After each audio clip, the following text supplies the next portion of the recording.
Okay, so my name is Russ Derry. I'm the Director of Education at Epilepsy Foundation of Michigan, and today's Learn and Share conference call is on accessing appropriate epilepsy care. And we're very pleased to have with us today Dr. Linda Selwa, who is an epileptologist at the University of Michigan Comprehensive Epilepsy Center, and Dr. Jane Turner, who's a pediatrician and who also works with the Michigan Department of Health and Human Services. So could each of you please introduce yourself and share a little bit more about your clinical and research interests and your experience with this topic? This is Jane Turner speaking. I am a general pediatrician, primary care pediatrician, and I have had an interest in children with special health care needs and children with chronic conditions really since I started working in pediatrics more than 30 years ago. So I do have a patient population. All pediatricians see a lot of children with special needs, and I would say that my panel of patients and those I share with my colleagues at Michigan State University, we have a higher percentage of children with complex medical conditions and special needs than your typical primary care practice. Part of that is because we are university associated, and the other is that we have nurses and social workers as care managers that work with us to help us provide more comprehensive services than some primary care can. I also am the assistant medical director in the Office of Medical Affairs at Medicaid and the chief medical consultant with Children's Special Health Care Services. So I get a chance to work on issues important to children, particularly children with special health care needs. I get a chance to work on those issues at a state level. So I'll leave it there. Great, and we also work with you on the Michigan Pediatric Epilepsy Project, which we'll talk more about later as well. So. Yes. Dr. Selwa, do you want to just tell us a little bit about your interests and your experience? Sure. Thanks. I've been an epileptologist for a long time. I'm very old, about 30 years. I'm at the University of Michigan, and my interests have been primarily cognition and sometimes psychiatric issues in epilepsy patients. We have done lots of things to try to make our center more friendly and more effective over a lot of years. We can talk about some of those during the call, but I'm also a sort of a national advocate for cognition and epilepsy in some ways, only in a few places though. And I am very excited to try to help people make sure they're getting the best care in the best place. Sometimes that is at your primary care office around the corner, and sometimes that's really in a comprehensive epilepsy center, and I guess that's what we're going to talk about today. Great. Okay, so the extent to which a person with epilepsy seizures are controlled really depends on a number of factors: the nature and severity of the epilepsy itself, the person's self-management behaviors, things like taking medications, getting enough sleep, managing stress, and then finally the medical care the person is receiving. And on this call, we'll really be focusing on this last factor. We'll talk about how and when to seek specialty care, what you should expect from your healthcare team, and how to overcome common barriers to appropriate epilepsy care. So let's start by discussing the different levels of epilepsy specialty care. First, let's define what an epileptologist is. So the most basic definition is that an epileptologist is a neurologist who specializes in epilepsy. However, the degree to which a physician is an epileptologist can vary depending on qualifications, scope of practice, and practice setting. So Dr. Selwa, can you talk about the different factors that go into being an epileptologist and what patients should consider when selecting? Sure. So I don't want to sound elitist, but there's actually a really special extra certification process that people go through now to be a clinical neurophysiologist, someone who reads EEGs, or an epileptologist, someone who takes care of epilepsy patients. There's a training program for that, and there are many neurologists for many, many years around the state and other states that have read EEGs and taken care of epilepsy patients. And in some cases, it's quite straightforward and it makes perfect sense, but many of those people have not actually done the specialized training or taken the national boards about those things. So I would encourage you sometimes to look up your practitioners just online and see whether they have certification in clinical neurophysiology or epilepsy, because it does, in my opinion, from what I've seen from folks referred to us, it does make a difference. It's not just 1 year of being trained differently or fellowship. It's a bunch of years after that about being encouraged to think about it differently, seeing primarily epilepsy patients rather than a mix of headache and MS and Parkinson's disease and other sorts of patients. There's a difference if you spend most of your days taking care of just epilepsy in terms of the number of different things you've seen, the unusual things you've seen, that sort of thing. So I just want you to know that there is a special board certification for both reading EEGs and for taking care of patients with epilepsy, and it's not always necessary, but it's a good thing to know about your practitioners, especially if things aren't going the way you like. Right. And in terms of fellowship, can you explain the different types of fellowships that epileptologists may have done? Yeah. So medical school is 4 years, neurology residency is 4 years. So you've got people who have been doctors already for 4 years and making money as doctors for 4 years, and some of them choose to go into extra specialized training. The epilepsy fellowship, I've seen people do fellowships as long as 3 years, but they're usually 1 or 2 year fellowships, depending on how much in-depth into epilepsy surgery and complicated things like that one gets.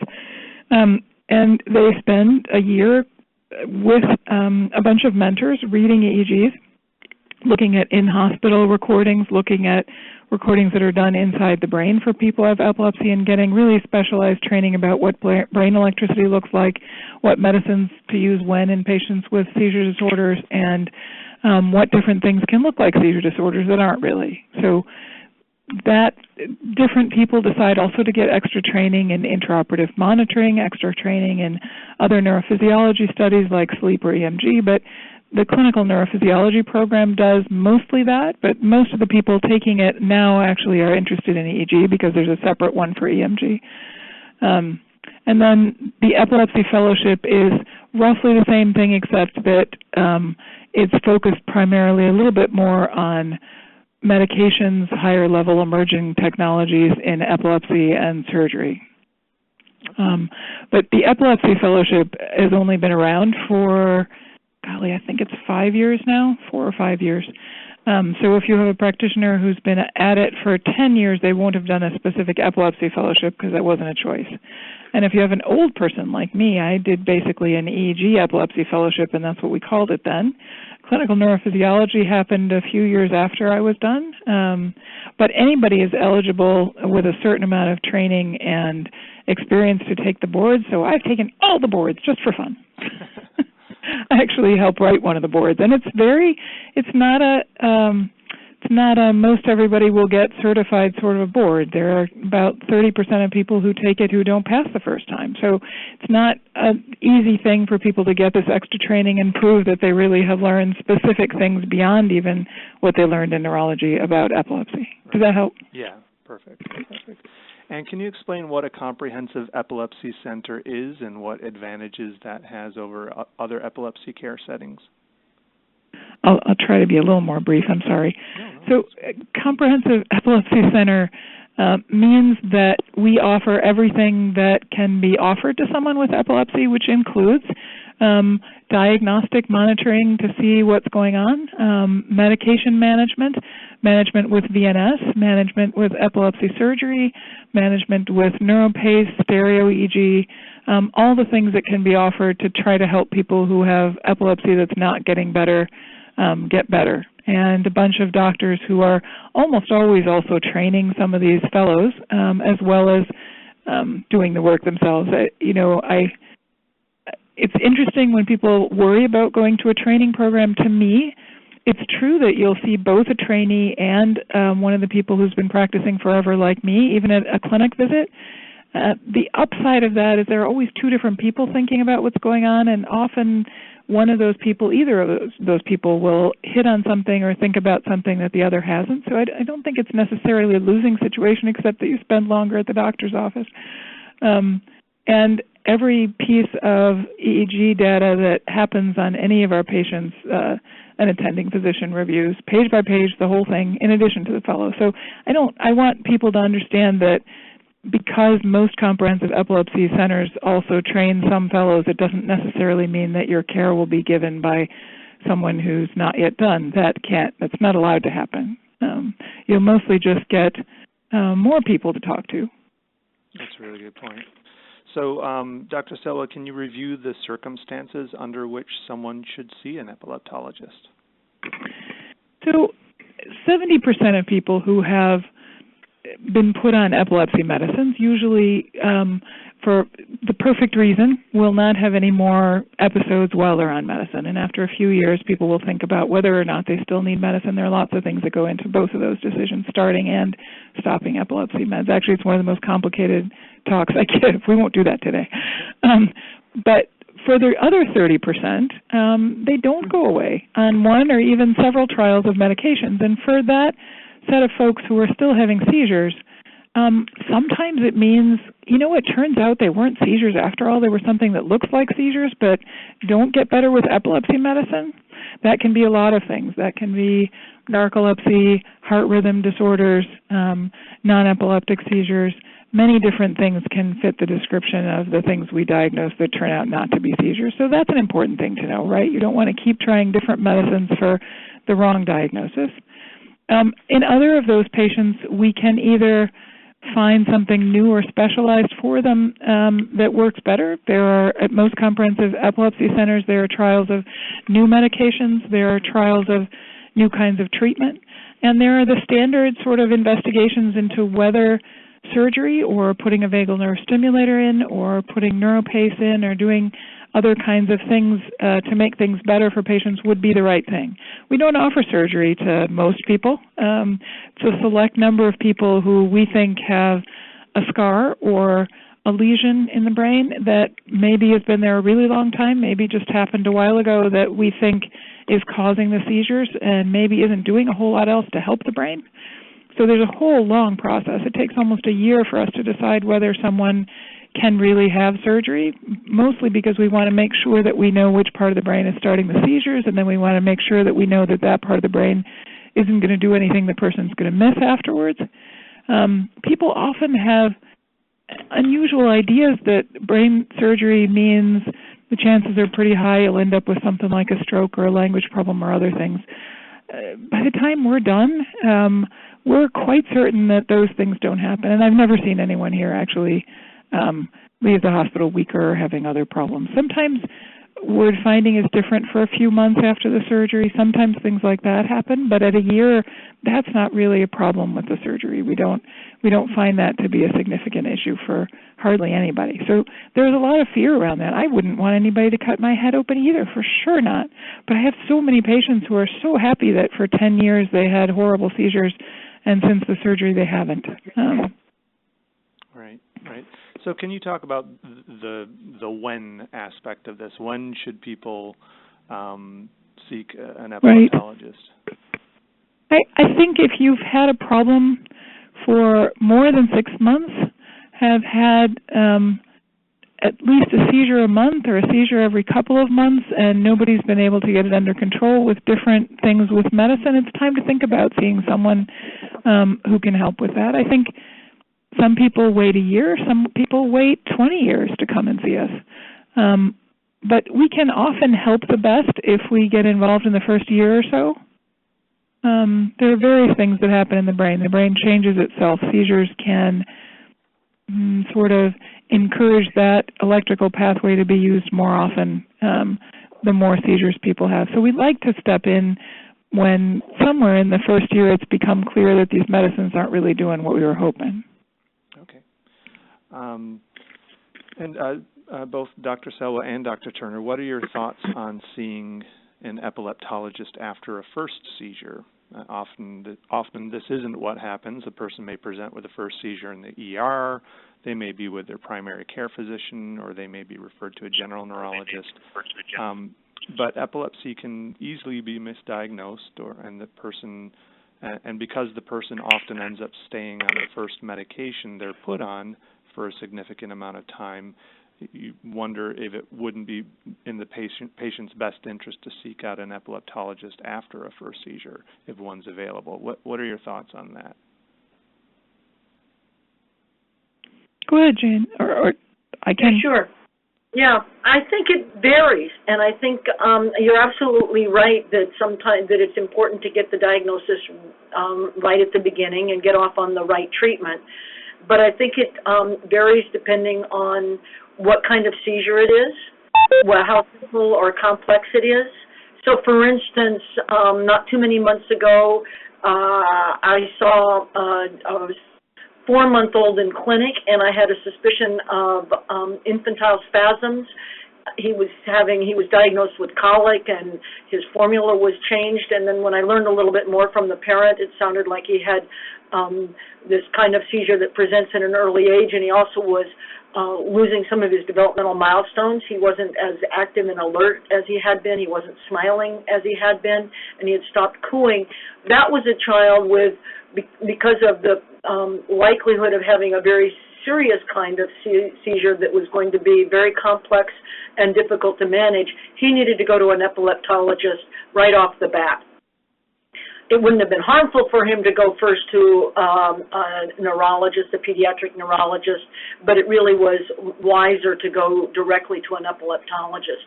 So there would be one where, from the beginning, there's a strong indication that this is going to be complicated and may not respond to the first medicine, and we really need to see someone with more experience than a pediatrician and more experience than your pediatric neurologist.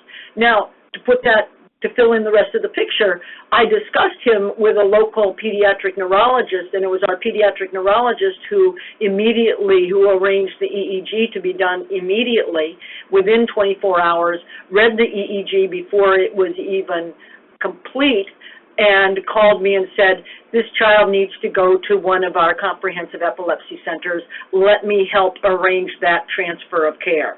So it wasn't like I was jumping over the pediatric neurologist and I together were agreeing that this is a complicated child. He needs to be in a center.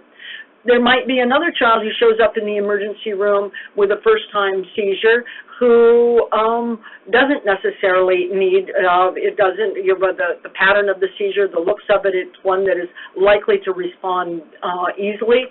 I was just looking, I have clinic at 12:45 this afternoon, and I just got a note through my email that I'll be seeing a youngster who showed up in the emergency room yesterday with a first-time seizure. The ER doc called to make sure to alert us that they would like us to make a referral to a neurologist.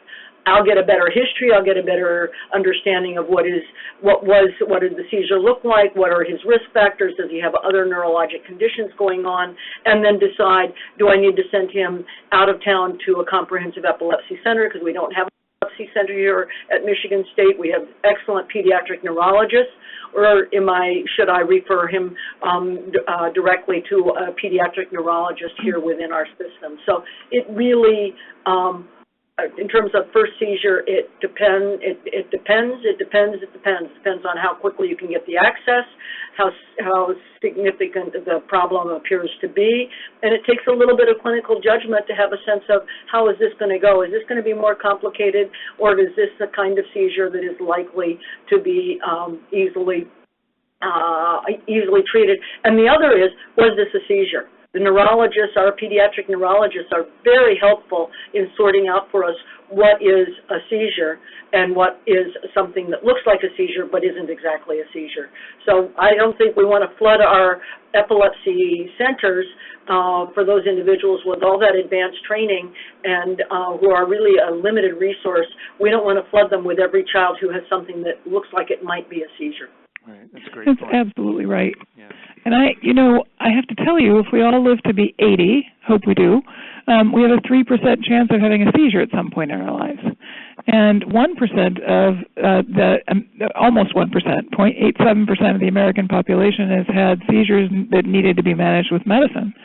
That's a lot of people, right? And there really are not an infinite number of comprehensive epilepsy centers. As a matter of fact, it's one of the most limited access sorts of things in neurology. And we have 7, but that's not anywhere near enough doctors who do just epilepsy.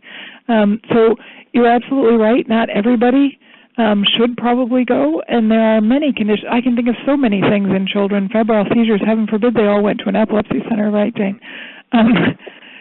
There are many things. Sometimes it's even easier to recognize in children because there are many very severe seizure syndromes where children have multiple seizures a day from the outset. And then even in those cases, some of them the pediatric neurologists understand very well exactly what needs to happen to them. And sometimes it's very confusing what's happening to them. Even transferring here for patients in status epilepticus, which is continuous seizures that won't stop. Some places will try to manage those up to a certain point and send them here if everything that makes sense to do isn't quite working.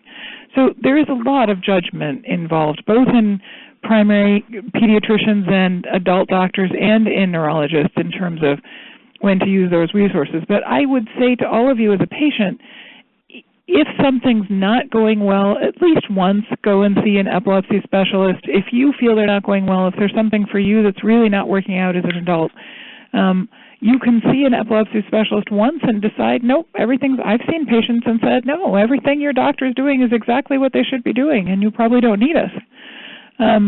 But there are other times when I've said, darn, I wish I would have met this person 10 years earlier. So it is really a huge judgment question. It's not as straightforward as we're making it out to be. Sure.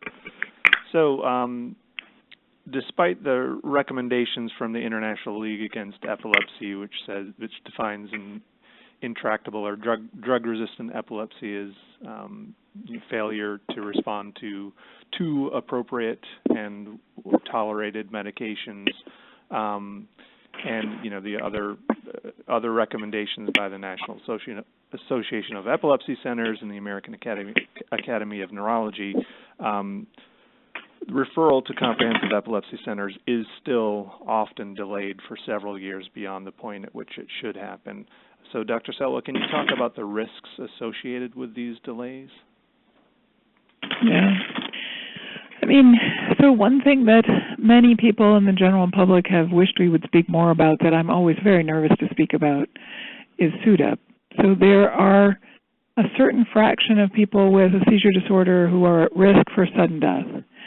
If people are having frequent generalized seizures, a little bit more risk if it's at night, a little bit more risk if people are known to have more than one of those seizures a month. There is a risk of that, and as people get older, the risk is higher. So if you're over 50 or 60, the risk is somewhat higher. So we don't want to think about that or talk about that too much, but uncontrolled epilepsy scares all of us, right? And it scares every patient's family member who's ever seen it. I think they knew a lot about SUDEP before we talked about it much in clinic. Everyone who's seen one is afraid that the seizure just won't stop and something bad will happen. That's one risk. The other risk is that sometimes if there is a small part of the brain having a bunch of seizures, sometimes over time that changes circuitry in several other places in the brain. It makes it much harder for us to go after that one thing that had a trauma or was affected when the child was very young or in some other way. And the other risk is that now we are identifying much better a couple of things. One is autoimmune syndrome. So I met a patient who was a nurse here and had started having seizures just fairly suddenly last fall, and they escalated over a few months to the point that her husband was saying, I don't know, maybe she's just nervous. She screams out in the middle of the night 10 times a night. My eyes were about as big as they could be. She turned out to have an autoimmune kind of epilepsy that needed intensive treatment with prednisone and now rituximab, but she's not having any seizures anymore. If many other people, epileptologists are becoming aware of these syndromes and testing for them, but they're not treated with epilepsy medicine. They're treated with immunosuppressants. There are other things that are genetic syndromes that run the risk of people not understanding that they have something that they may or may not be likely to pass on to their offspring. Genetic epilepsy is pretty unusual, but still we'd want people to know before they were having kids if that was something that they needed to know about. Most epilepsy is not genetic, just so everybody's clear. But when that happens, it's nice for us to be able to give people upfront information. I think those are the risks that we fret about. And obviously, the longer you can't work, the longer you can't drive, the longer you're sort of feeling like you're socially isolated, the much harder it is for those things to go away when the seizures go away, right? We have lots of patients who have finally had very successful surgery who are kind of afraid to drive because they haven't driven for 25 years, who really don't know how to go about getting a job, who are nervous about going out into the social world. And we feel like if we can fix those things faster, maybe people will feel more comfortable doing all the things that they have a right to be able to do. Right, great. Dr. Turner, in your experience working as a pediatrician and working with general neurologists, what are some of the physician-related factors that might contribute to delays in referrals to epileptologists? Sure. Okay. I think some of it could be just not being familiar with the guidelines. And though, we've commented that epilepsy and seizures are not rare, they are still not common. In the pediatric population, I think the prevalence of epilepsy is a little bit under 1%. So if you're a pediatrician with, say, a patient population of 2,000 kids, you might have as many as 20 children who have epilepsy. So that's not a lot. And of those 20, there are lots of different kinds. So to be knowledgeable about who needs to go on, be referred on, and to be really up to date it's a challenge, because the other 1,980 kids also, many of them also have other conditions to be knowledgeable about. So lack of familiarity can be part of it. The other can be just some established referral patterns that are kind of your default pattern of a neurologic problem sent to this neurologist, might be in your network or out of your network. So there can be just some inertia that can interfere with fresh thinking about what it would be the best center to send the child. And there can be some issues about where can the child go given what their insurance coverage is, and family getting there, and just the logistics of getting to the specialty, to the appropriate specialty. I think though probably the greatest barrier is just pediatricians. It's hard to keep up with everything and may not be familiar with the guidelines for referral, as well as may not be familiar with the resources in the region or in the state to know where they can refer. And I'll say something else. We're constantly trying to improve our access. Sometimes folks get referred to us and we say you can't get in for 5 months. That's not what we want to say. I want to say that if you are a patient who's been referred to see a specialist and they've given you an appointment 3.5 months out and you really feel like you want to be seen, it's often pretty effective to become a bit of a squeaky wheel and call once a week and say, do you have any cancellations? Gee, I'd like to come in earlier. That'll usually get you in within a few weeks, terrible as it sounds. We have a variety of sort of urgent seizure clinics, but sometimes it's hard to figure out how that works exactly. And I think I would advise you to become pesky if you feel like you need to be seen sooner and that's not happening for you. There's some patients, who've been cared for 5 years and they just sort of want someone to have a look at everything, and 3.5, 4 months is fine. But for other people, that's just not fine. Right. So sometimes it's not the fault of the referring physician. Sometimes it's the fault of the accepting center, and people will just say, 3 months from now, forget it. And I'm hoping you'll be more tenacious than that, because I think there is some value added if your doctor's decided that this would be a good resource for you. Right. Okay. So the American Academy of Neurology created a list of quality measures for epilepsy care. Dr. Selwa, can you talk about these and any other practice guidelines or quality standards that patients with epilepsy should be aware of? Yeah. So a quality epilepsy visit has nothing to do with making sure blood levels are okay. Blood levels really don't inform us very much about what's going on with the patient, hardly ever. We like people's levels to be the same as when they weren't having seizures. That's mostly what we use them for. What really is a quality visit is making sure we understand exactly what happens when you have a seizure, how often they happen, what medicines you've tried and what the side effects are, whether you've had an MRI at some point in your life, what your EEG and your MRI results have been at different points in your life, talking to you about safety issues, all the things that you need to know about whatever is going on about driving or not driving, using the stove or the microwave, doing any number of other things that may make people more safe, and talking to people about women's issues in epilepsy. If it's a woman of childbearing age, we have lots of talking to do to make sure that if they want to have kids, they can have kids safely, and that if they've decided to use contraception, we can make sure it's the most effective given the medicines they're on that it can be. And then finally, talking to people about anxiety, depression, mood issues is a part of every quality visit. So you may find yourself seeing a comprehensive epilepsy center, and they pretty much ask you every single one of those things at every single visit. But that's because we're supposed to, and that's because that's what the AAN has decided is a quality visit, at least not all of it from our perspective, but that's a lot of what should be documented. Also, what kind of seizure disorder you have. It's very helpful to know because that determines whether surgery is a possibility or not. Part of an quality epilepsy note is also actually should you refer to a comprehensive epilepsy center or not. We have a hard time filling that one out because we already are one, but that's something that goes into a quality epilepsy note.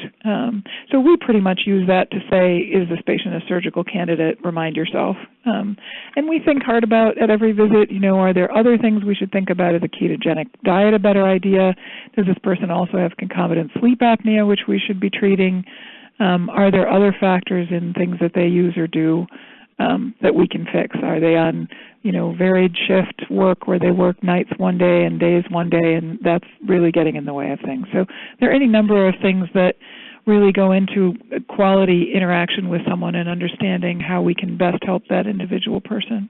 But that's what the quality measures were around that. They were not around what's the outcome of the surgery, what is the patient's blood work look like, how many patients do you have with blood work issues. Those are much smaller, honestly, than the quality of the visit. And I'm delighted that Nathan Fountain and the people who made the parameters with him really focused on what's important every day to all of our patients. Right.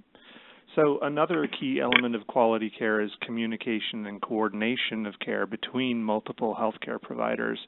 Dr. Turner, can you talk about the concept of a medical home and what patients can do to maximize care coordination? Yeah, I can, but this is a big topic, not something that I can give a thumbnail sketch of minutes, but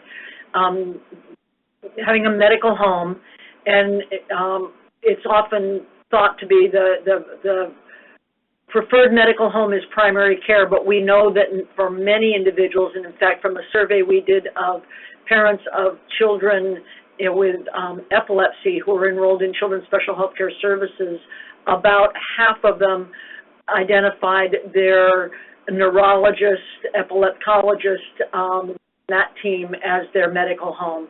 So the medical home is the medical team that knows you or your family members' health care the best, is familiar with your care, and really coordinates, strives to meet all of the care needs, though that may mean referring to subspecialists, but as a medical home, as a primary care medical home provider, when I refer a child to a specialist, I want to see the report and help to coordinate the care, so make sure that all the other components of the child's care are coordinated with those recommendations of the specialist.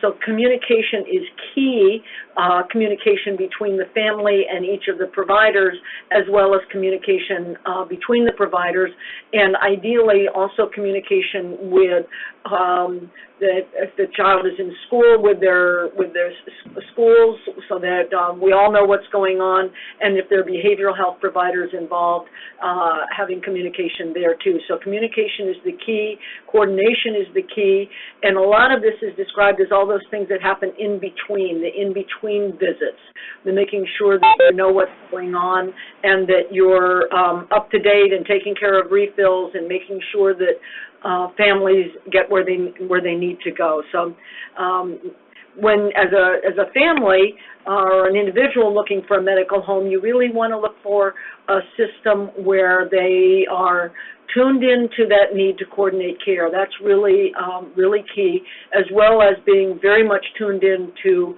you as the patient or as the family member and the child, turned into what's important to you. Not just top down, here's what you need to do, but recognizing what is most important to you and how to achieve your goals.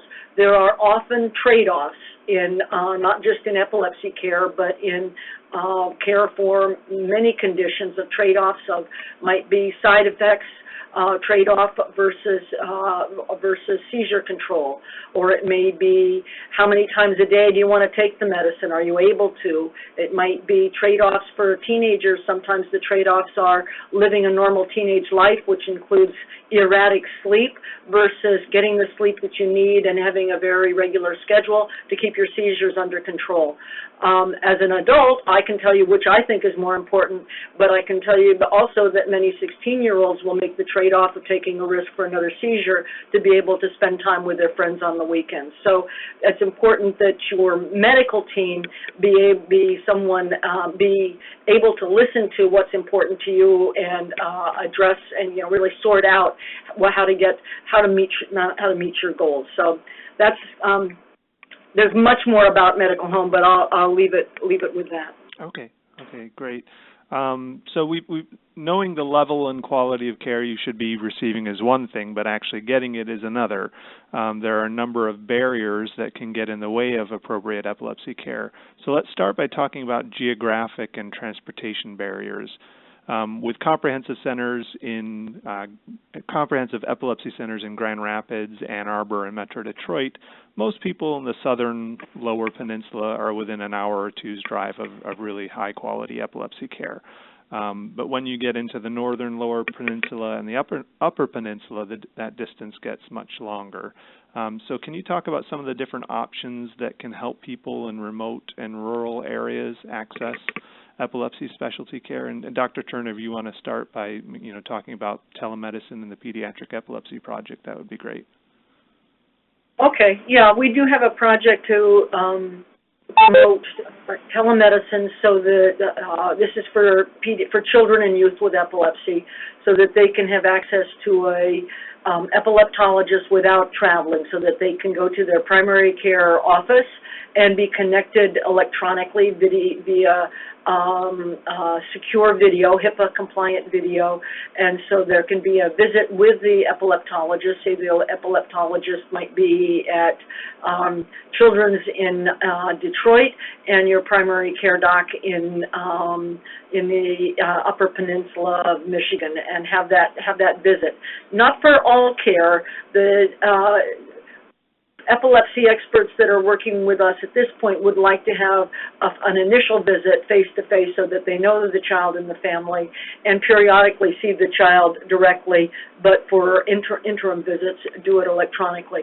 We are just getting this going. We right now have several primary care offices that are connected with an epileptologist at Mott Children's and University of Michigan Medicine, and we have we're getting some networks set up with the Epilepsy Center at Beaumont Children's, at Children's Hospital of Michigan, Detroit, and DeVos. But it is a work in progress.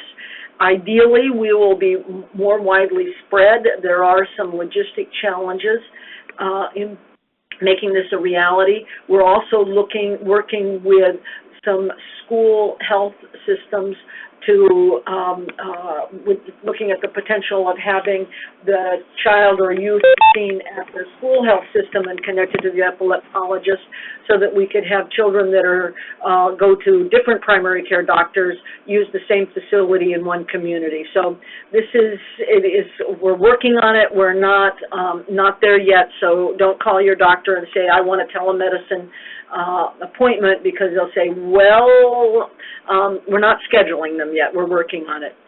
The other thing that is going on or can help if you live at a distance, for children who are enrolled in Children's Special Health Care Services, have the access, can get support, their families can get support for the travel they need to travel a distance to another center. They can get support both for mileage, and if the distance is such that they need to spend the night, or if the child needs care over several days, they can get some help with lodging to offset some of the expenses of having a child, of getting care for a child with special needs. So Children's Special Health Care Services can help for those with commercial insurance. It helps for those, it helps pay co-pays, which can really add up if you have a lot of visits. It's one thing if you have a copay of $20 or $30 and you see your doctor a couple of times a year, but if you need to go frequently for a number of visits, co-pays can add up. They also can cover, Children's Special Health Care Services also helps cover expenses until a family has met their deductible, and there are many, many families now have very high deductible plans. So it can be a real bonus for families and take some of that financial burden off the family. There's enough of a challenge of missing school and missing work if you need to travel to see a specialist. So that's helpful if some of the financial burden can be lifted.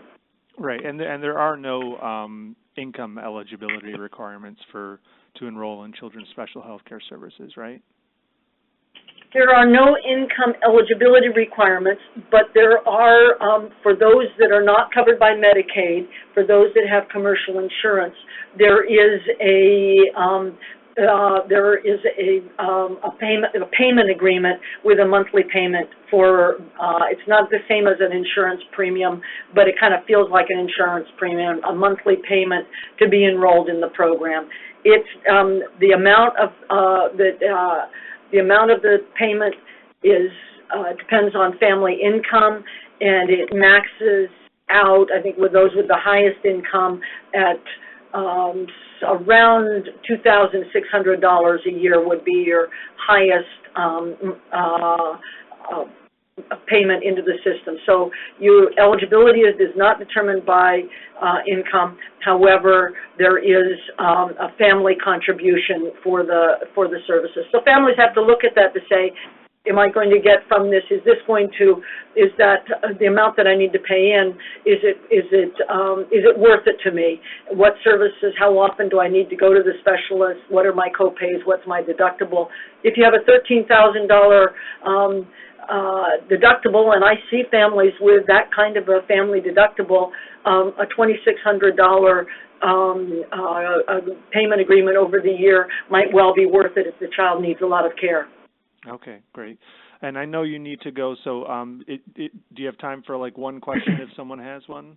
I'll be happy to take a question. I do see I have access to my electronic record here, and my first two patients have checked in. They're not quite ready for me, but they checked in. Okay, so if anyone has a question specifically for Dr. Turner, now would be the time.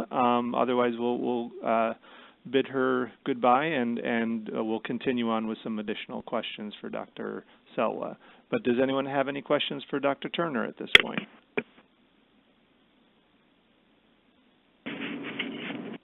Okay. Well, thank you so much, Dr. Turner, and enjoy the rest of your day, and we really appreciate your participation in this call.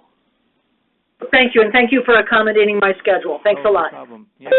Okay, so Dr. Selwa, did you have anything else to add when we were talking about geographic or transportation barriers? Anything that you've come across that can assist? Yeah, I see you guys have a travel assistance fund. Yeah. Which is a good thing for folks to know about, I think. Right. The National Office of Epilepsy Foundation is called the Pending Travel Assistance Fund, and we can tell you more about that. They can basically cover mileage and some lodging costs for medically necessary trips to specialty care. So, yep. And to be honest, we would absolutely love on the adult side to be doing tele-epilepsy as well.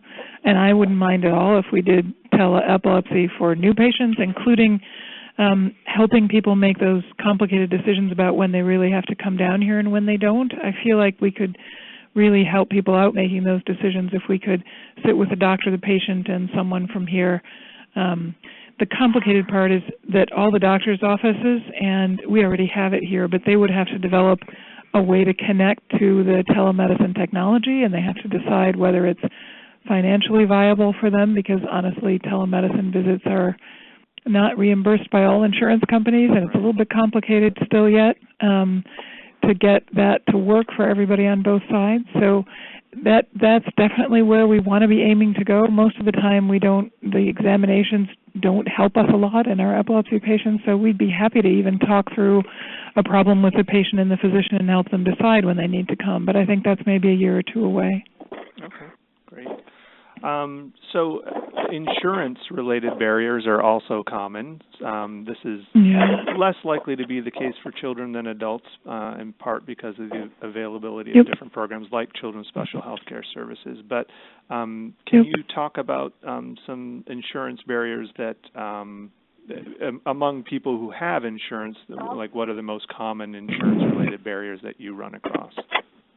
So honestly, I don't have to probably even say this to this group, but the thing that comes across every day, very loud and clear from all of our patients, are medication costs.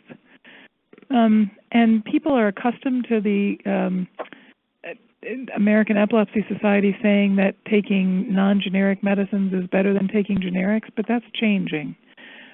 We've actually had 3 different studies that looked at all 21 generic types of lamotrigine and found that really patients' serum concentrations of the medicine on the different generics really didn't vary much at all, not more than 3% in any of those studies for the whole group. There are rare patients for whom maybe there's some kind of additive that they can avoid using one or another formulation, but when people really looked at what happened with people's seizures, it was very unusual for the generic switch to cause a lot of trouble. It's controversial still, because there are people who talk about when people switch to generic medicines, do they have more or less ER visits? Do they have other things? But it's very complicated by what else is going on that made people switch. At this point, there's no controlled study that has people switch. So anyway, I will say my 2 words for at least a couple of our meds. If you really can't afford the medicine, it's way better to take a generic. It's almost as good as taking the regular rather than taking nothing. And yesterday I was joking with one of my patients who hasn't tried generics in 20 years that I want to go on the cruise with them if they save the $3,000 a year they're going to save by going on generics, and nothing bad happens. I don't think it will. So there are things to think about in that way, and I think one of the biggest barriers to epilepsy care really has been the prior authorization process and the sort of unforeseeable things that especially the Medicaid providers who take care of a lot of our epilepsy patients have put in place in order to get people medicines that are not cheap and not as well understood. So that really makes it difficult for a lot of our patients, and we try very hard to jump through any and all hoops that the insurance companies provide. But this, from a provider, I beg you to understand that we're no happier with the fact that your insurance company has decided they don't feel like paying for what we're trying to prescribe for you than you are, maybe even less so. So do you recommend anything that patients can do to familiarize themselves with the, how to appeal coverage decisions? So talk a lot to your pharmacist about what your choices are and what likely your doctor's choices are, because they have a pretty good idea about that. The other thing is go to websites like GoodRx and other places that talk comparing prices between different groups. You'll often find that one particular medicine, even a generic, is much cheaper at Walmart than it is at Meijer, say, or the other way around. There are lots of sites where you can try to see if you're getting the best deal if you have to pay a lot of the cost of getting your medications. And it is true. The other thing I worry about a lot is when I want to send someone for management of depression, anxiety, very common comorbid conditions with epilepsy. It's very hard for people on Medicaid to get seen. They have to get seen within their county, and they have to get seen by a certain set of providers, which really complicates care for a lot of folks. There aren't enough of them. Right. And back to what you're talking about, generics. There are a few medications for which there are now branded generics. Is there any advantage to using those over other generics in terms of consistency? So what I tell people, I don't think it makes, we don't know, right? Yeah. The FDA is not running around testing any of those every year for how much medicine is in them or other things. They test them every year for solubility. So we really don't know the answer to that question. My experience is no.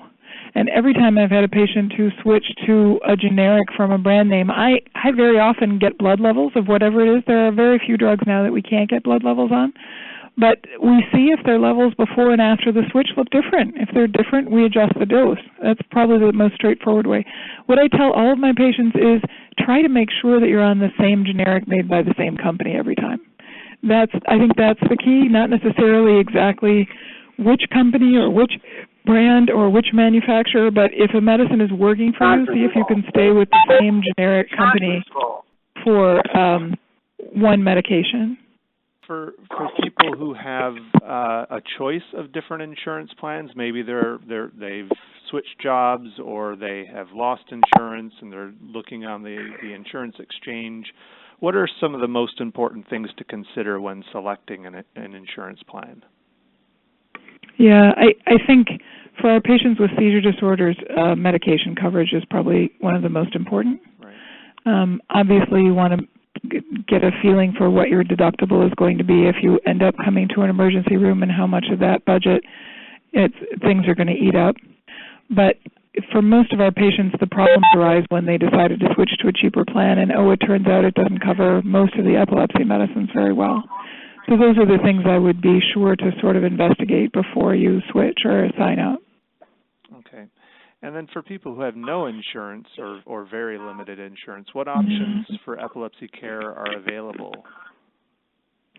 There are free clinics. There are a few in Ann Arbor, and I'm sure there are a few most of the way around the state, but there are very few epileptologists who see patients there. We have one who sees patients at the Hope Clinic. I did for many years until I got sick a couple of years ago, and there were plenty of epilepsy patients at the Hope Clinic. It's amazing. We actually did surgery on a couple of them successfully. It seems like it's a much more common disorder among people who haven't yet gotten insurance than some other things. But that resource is very limited, and I think the proper thing to do might be even to contact an epilepsy center or a neurologist provider and ask them what kind of charity care programs they have and what kind of payment programs they have. Many times people will try to do their best and have sort of the same sort of income-dependent charity care programs that you can expect from most hospitals. Okay. It's worth asking anyway. Yeah. So lack of transportation can be another barrier to access, even sometimes for those who live near a comprehensive epilepsy centers.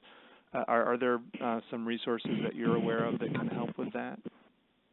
It's really tough. Yeah. I mean, there are transportation services, there are handicap vans.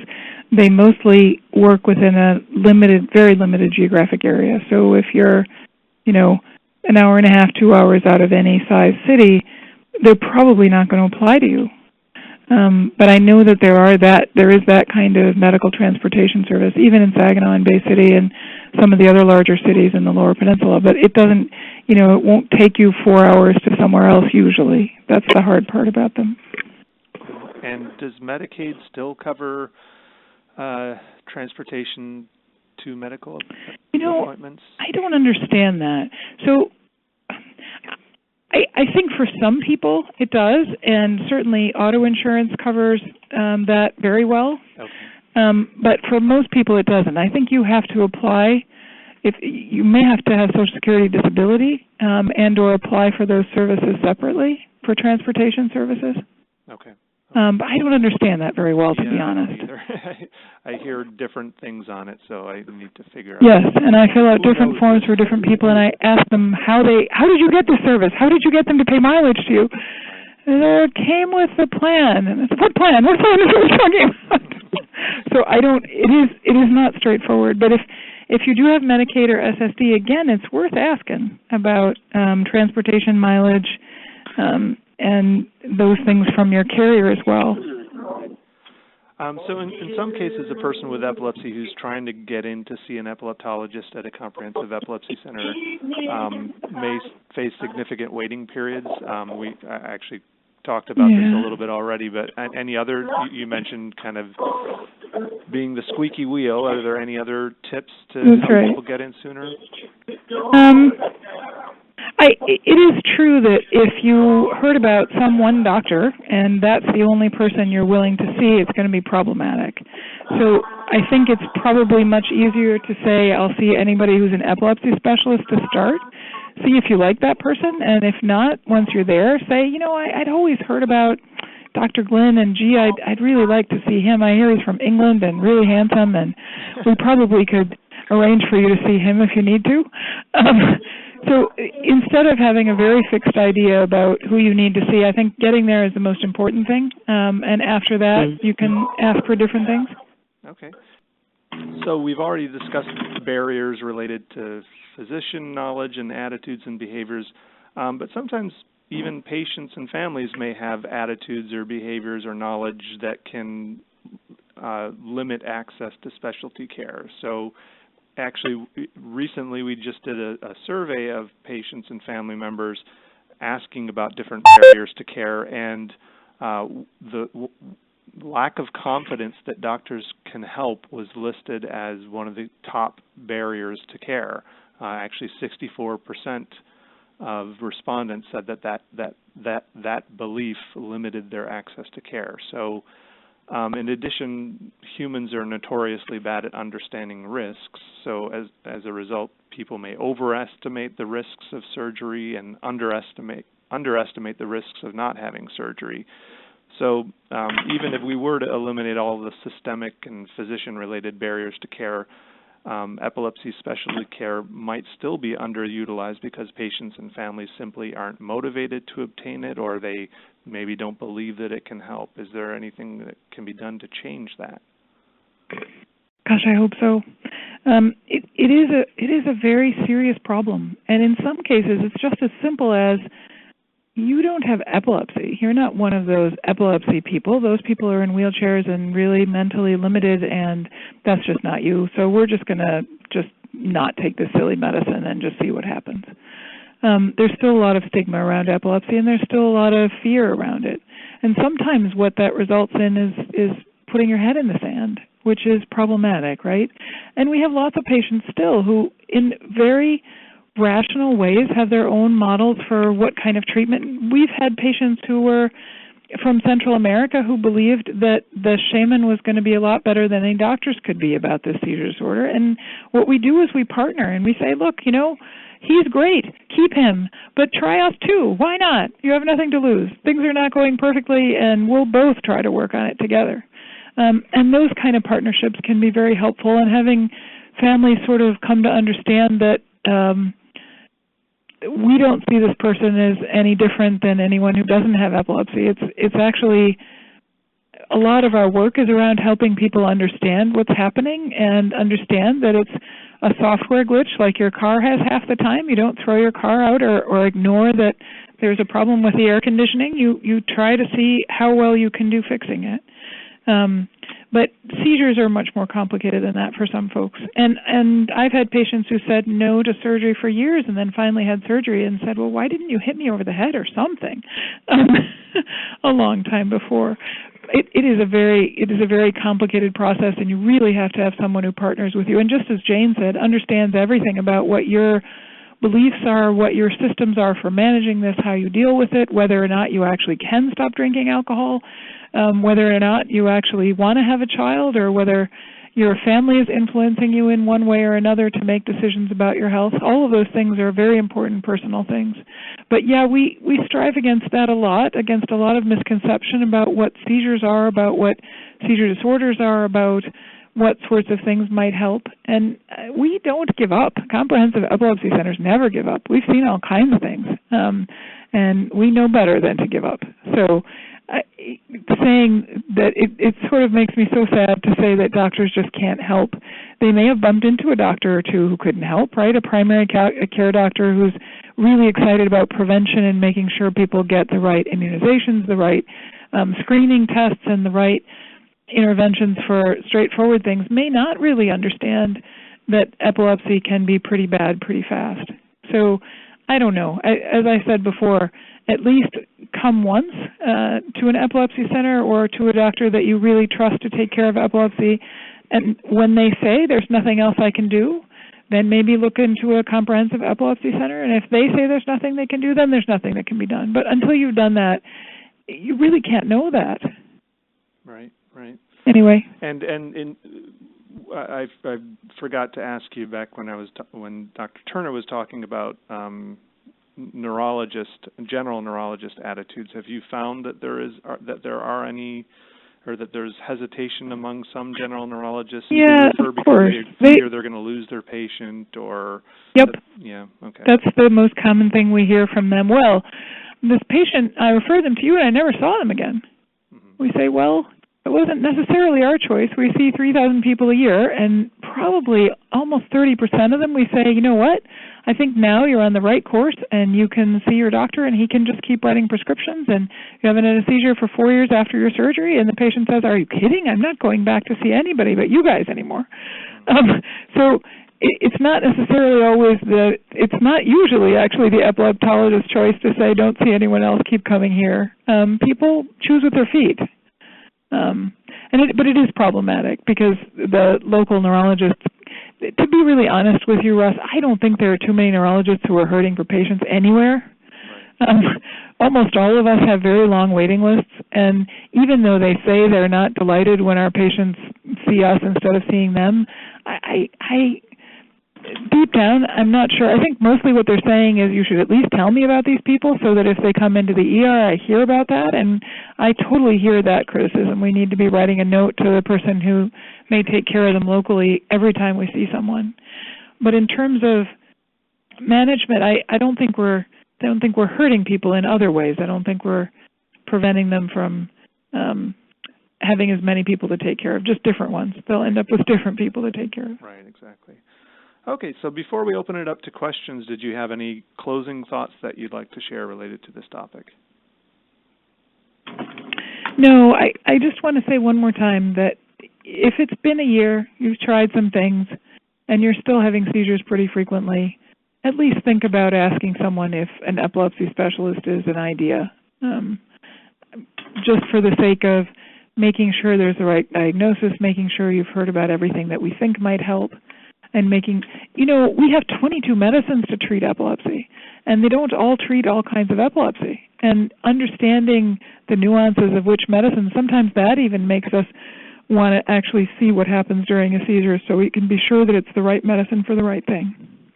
Yeah, even the guideline that talks about failing 2 appropriate medications. So if someone has failed 2 medications, it doesn't necessarily mean that both of them have been appropriate. So there may still be medication options. It doesn't mean you're going directly to being evaluated for surgery. So, okay. So I also, before we open up to questions, I want to remind listeners that you can contact Epilepsy Foundation of Michigan at 1-800-377-6226 or visit our website at epilepsymichigan.org for more information on this and other epilepsy-related topics. Okay. Does anyone want to get us started with a question? I see a neurologist at Spectrum, but it sounds like it wouldn't hurt for me to see an epileptologist, you said? Yeah, I would ask. I would ask if you're looking for something more than what you have, it's worth asking your neurologist whether you might want to also see one of the epilepsy specialists there. They have I will need a referral, is that right? I would need a referral. I don't know how your insurance works. That depends more on your insurance than anything else I know. If you're seeing a neurologist already, it would be probably polite to say something to him about it, but you might be able to see the epilepsy specialist instead with a referral from your primary care physician if that's what you feel would be in your best interest. So either one of those might work for your insurance. Okay. All right, thank you. And the thing to keep in mind, too, is, again, you don't have to, if you're happy with your general neurologist, seeing an epileptologist doesn't mean you're turning your back on them or abandoning them. It just means you're getting a consultation and you're looking at other options. So, and you can always, as I said, just talk to them once and see if there is something they would say, or like we say sometimes, your doctor's doing everything they should be doing, and you probably don't need more specialized help. Okay, because it's mainly if you're uncomfortable, a third opinion, another opinion, yeah. Yeah, if you're uncomfortable, it's always a good idea. Always a good idea. Okay. All right. Thank you. Mm-hmm. Okay, great. Other questions? Yes, may I don't know, can you hear me? Yep. Yes. Hi. My son is actually being seen at U of M, and I'm grateful that we are in Ann Arbor and close to resources because we spend an awful lot of time in the hospital. Mm. One of the things that has been a challenge for us, my son has multiple disabilities. He has had electroconvulsive therapy for 4 years. It is ongoing at least once a week. Mm. In the process, about 2 years ago, he started having these episodes, which the psychiatrist, nobody could quite figure out what it was. It turned out to be, bilateral prefrontal epileptic, discharges. We put him on some medications, and that's great. It stopped these large nighttime seizures. We finally got a diagnosis after we waited 6 months to get a neurology appointment, and I brought in my videotape from our night security camera showing how this quick little episode happened, and your colleague said right away, oh, that's epilepsy. And we do an EEG and start the meds. What I'm concerned about is because of my son's level of disabilities, we are unable to do one of the sort of logger in-hospital continuous live monitoring EEGs. The repeat EEG we had sort of 3 months after he started medication was pretty similar to the one before medication. So there are still these epileptiform discharges happening all the time at this background low level, I guess. But we're not getting the big seizures. So now, as your colleague said, the million-dollar question is, what do we do about these other things that are going on? Because we're having an awful lot of regression in a 20-year-old, and it's multiple diagnoses. It's kind of unfortunate that we're doing all this other stuff, but now we're wondering whether the epilepsy and the medications there, compounded with the frequent ECT, are just at odds. Is there a question in here for me? Yes. The question for you is, and I'm sorry, there's an awful lot of information, is no, it's good. What would a long-term EEG show us, or how would it show us anything if he doesn't have one of his actual seizures? It might help in determining how many of these discharges he has in a day, or whether sometimes when he has a discharge, he really can't interact with things around him.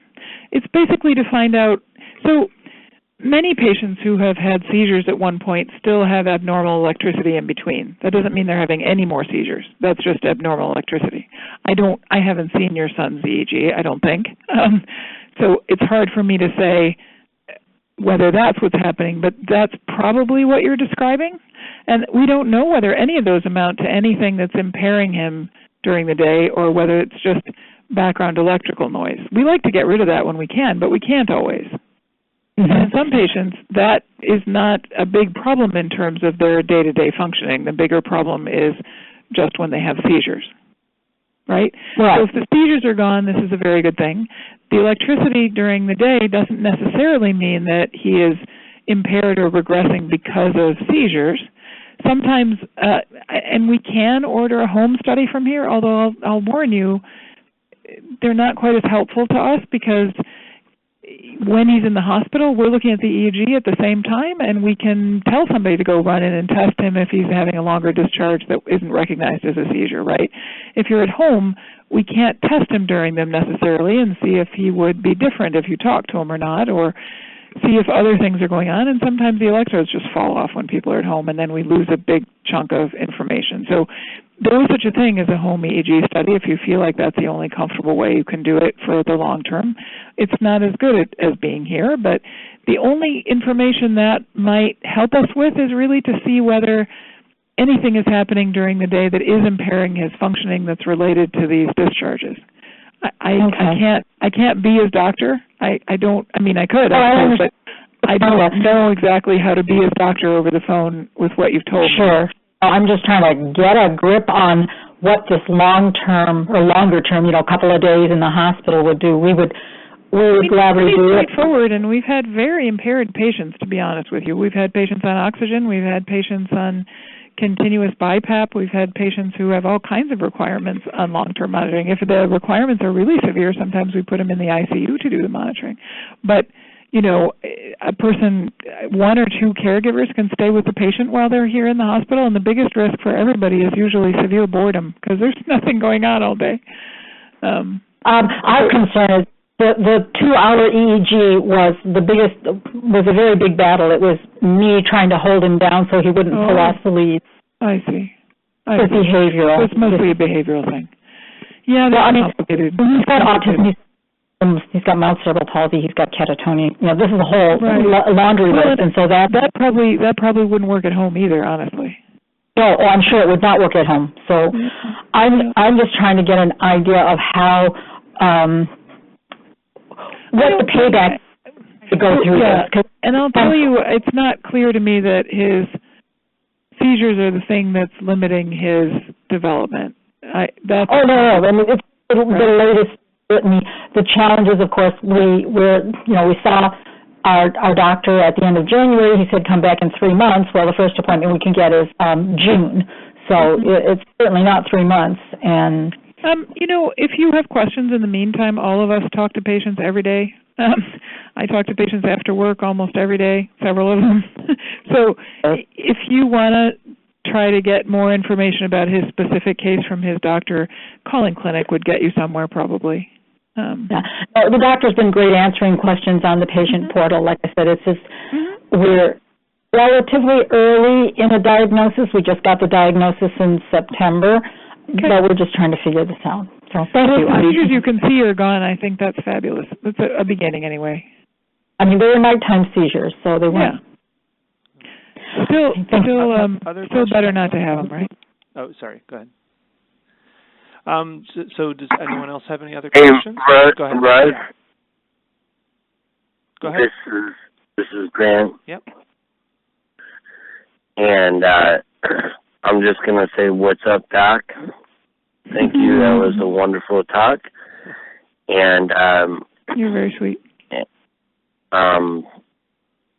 Also, I just want to just ask about how you feel about the last Learn and Share conference that we had about cannabis. Oh, cannabis. Such a complicated question. The oils and stuff like that. So here's how I feel about it. I've had probably, I would guess, certainly over 100, maybe closer to 150 patients try that on their own. Probably only about 30 or 40 of those bother to get the oil rather than what you can get more easily. I have 2 patients who have decided they're going to still use it sometimes. It was not a miracle for any of my patients particularly.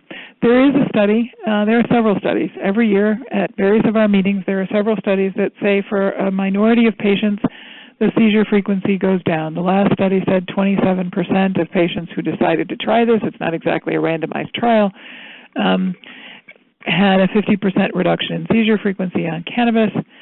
And that is worse than most of our drugs, but certainly better than nothing at all. My concern about it is if CBD were a medication for epilepsy that was supposed to get through the FDA, they would have problems because there is mounting evidence both in the epilepsy community and when it's been used for MS and for glaucoma and other things that there may be some significant memory changes not only while people are taking it but after from where they were before. So that's what scares me. I don't have a drug that does that. I have drugs that make people dopey while they take them, some of them. I have drugs that impair verbal fluency. I have drugs that make people feel dizzy. I don't have any drugs that change your memory and the memory stays bad after you stop taking the drug. So it scares me. And I think it scares a lot of epileptologists, mainly for that reason, and partly because some of the patients I've seen take it, I've had at least 4 or 5 of those people's family members say, they're still having the seizures, they just don't remember anything about them because they're so chilled. So there's a lot that goes into that. It's a all complicated thing. And now people are saying maybe it's hard to drive, but if they haven't done it with CBD oil. They've only done it. Well, they shouldn't be driving anyways because they're having seizures. Right. I know. And then also, like when it's like, you know, when to go and see an epileptologist. I feel like if you are not satisfied with the side effects of your medicine or the amount of seizures you have, then you probably should ask if it would be good for you to see an epilepsy doctor. I think it's as simple as that. That's all. That's good. Mm-hmm. Thank you. Great. Maybe time for one more question. My name is Patsy, and I'd like to know what the textbook definition of epilepsy is. Mm-hmm. I had 4 seizures over 2 years, approximately 6 months apart. Each one landed me in the hospital. But I was not given Keppra. I was not given medication until after the 4th seizure. Wow. And I just wonder, I'm not angry anymore, but I just wonder, is there a textbook definition if you have 2 seizures within a year? So the definition of epilepsy is complicated, but I will tell you that 2 seizures ever that are unprovoked. So if you have seizures and people think it's because her blood sugar was low, or it's because she was an alcoholic and stopped drinking, or it's because she has this terrible problem with her sodium from an endocrine problem, and whenever that gets really low, she has a seizure, then people wouldn't necessarily treat you for several seizures. Those are called provoked seizures. Okay. So if they believe that you had provoked seizures, if you have diabetes and your blood sugar was pretty low every time you had one and they thought that's why you had the seizure, then they would just try to treat your diabetes better. But anything else that's not considered a provoked seizure is considered epilepsy, and after 2 of those, the chance you're going to have another one in the next year or 2 goes up to over 75, 80%, and we decide that probably people after 2 of them need to be treated if they were unprovoked. Does that help? Thank you. It helps me tremendously. I really asked the question so other listeners could hear that, because I didn't know until after the 4th seizure. I am on Keppra, and I have not had a seizure since then. I applaud what you're doing, and I will be, God willing, I will be there for the next conference call. This is a wonderful thing for everyone. Thank you very much. Excellent. Oh, I'm glad. Thank you. Yeah, Thank you for asking that question. Yeah. You're welcome. And to add to that, the definition used to be, you had to have 2 unprovoked seizures. Now it's been adapted to say a single unprovoked seizure plus additional evidence suggesting that you're at risk for subsequent seizures. I wasn't going to go into that. I wasn't going to go into that. Okay, I was true. Just saying that there are situations where the neurologist may choose to treat you after just 1 unprovoked seizure. So to say it in a pretty straightforward way, if you have a... By the way, Russ, can I put in there? There's also when we were talking with one of your other workers, that there's a psychological aspect of having a seizure as well. Sure. So sure there is. You can have those kind of seizures too. Sure. That's what epilepsy centers are for sure. But yeah, just to make it straightforward, we treat people after 1 seizure if we think there's a more than 60% chance of their having another seizure in the next year or 2. And that number usually comes from the MRI and the EEG. So the likelihood that you'll get treated after even a single seizure depends on what was found on an EEG and MRI. That's why we kind of insist that people have those after 1 seizure, because that helps us give you an idea.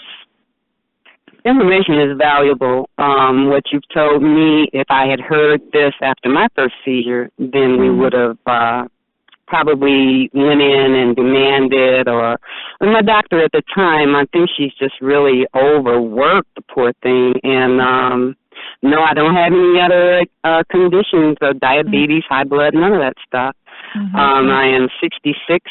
I will be on my birthday. I started having these seizures when I was 64, out of nowhere. So thank you, guys. I'm going to be listening next time. Good. All right. Well, thank you so much, Dr. Selwa and Dr. Turner as well. And thank you, everyone, for joining us today. And do encourage you to participate in our next one, which is on management of status epilepticus. And that should be a lot of interesting information on that one as well. So thank you, everyone. And thanks again, Dr. Selwa. Thank you. Bye-bye. Right. Thank you, doctor. Bye-bye.